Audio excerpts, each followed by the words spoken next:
Eden গার্ডেন্সে এক ঝলমলে উদ্বোধনী অনুষ্ঠান। মঞ্চে বিরাট কোহলি, রিঙ্কু সিংয়ের সঙ্গে কিং খানের নাচ।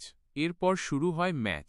বিনোদনে ভরপুর ইডেনে ক্রিকেট প্রেমীদের জন্য দুর্দান্ত ম্যাচ, তবে কেকেআর সমর্থকদের জন্য নয়। Defending champion Kolkata night Riders KKR ঘরের মাঠে নতুন সংস্করণের উদ্বোধনী ম্যাচে নামে নতুন ক্যাপ্টেনকে নিয়ে। শুরুটা যথেষ্ট ভালো হলেও মিডল অর্ডারের ব্যর্থতায় ছন্দপতন ঘটে। কেকেআর বোর্ডে তোলে মাত্র ১৭৪ রানের পুঁজি, যা ইডেনের পরিসংখ্যানের বিপরীতে ছিল। আর সেই পরিসংখ্যানই সত্যি হল। ঘরের মাঠে হার দিয়ে অভিযান শুরু করে কেকেআর।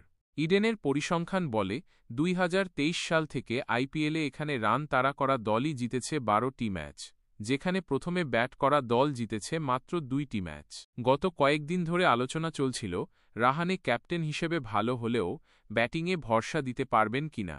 প্রথম ম্যাচেই তিনি ব্যাট হাতে নজর কাড়েন। তিনি ইনিংস অ্যাঙ্কর করবেন বলে ধারণা করা হলেও তিনি বিধ্বংসী ব্যাটিং করেন। সুনীল নারিনের সাথে সেঞ্চুরি পার্টনারশিপও গড়েন, কিন্তু পরপর নারিন ও রাহানের উইকেট পতনে চাপে পড়ে কেকেআর। মিডল ও লোয়ার অর্ডার ভরসা দিতে পারেনি। আরসিবির বাঁ-হাতি spin bowling allrounder Krunal Pandya ৪ ওভারে মাত্র ২৯ রান দিয়ে ৩ উইকেট নেন।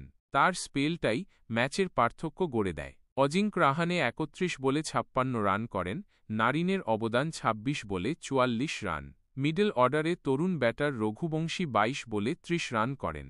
১৭৫ রানের লক্ষ্য আরসিবির কাছে বড় ছিল না। তাদের মিডল অর্ডার আগেরবারের তুলনায় অনেক শক্তিশালী হওয়ায় কাজটা সহজ হয়। ফিল সল্ট ও বিরাট কোহলির ওপেনিং পার্টনারশিপেই ৯৫ রান ওঠে।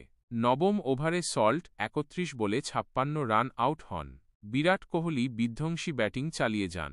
রজত পতিদার ১৬ বলে ৩৪ রান এবং লিভিংস্টোন ৫ বলে ১৫ রানের ক্যামিও খেলেন। বিরাট কোহলি ৫৯ রানে অপরাজিত থাকেন। ২২ বল বাকি থাকতেই ৭ উইকেটে জয় পায় আরসিবি। চেজমাস্টার বিরাট কোহলি ১৮তম সংস্করণে নিজের শুরুটা দুর্দান্ত করেন। ১৭৫ রান তাড়া করতে নেমে ৩৬ বলে ৫৯ রানের অপরাজিত ইনিংস খেলেন বিরাট কোহলি। বন্ধুরা, কেমন লাগলো আজকের জমজমাট ম্যাচ? তোমাদের মতামত কমেন্ট করে জানাও। ভিডিওটি ভালো লাগলে লাইক করতে ভুলো না। আর হ্যাঁ, বন্ধুদের সাথে শেয়ার করে ক্রিকেট উত্তেজনা ছড়িয়ে দাও। এরকম আরও দারুণ সব ম্যাচের আপডেট পেতে চ্যানেলটি সাবস্ক্রাইব করে পাশে থাকা বেল আইকনটি প্রেস করে নোটিফিকেশন অন করে রাখো। ধন্যবাদ।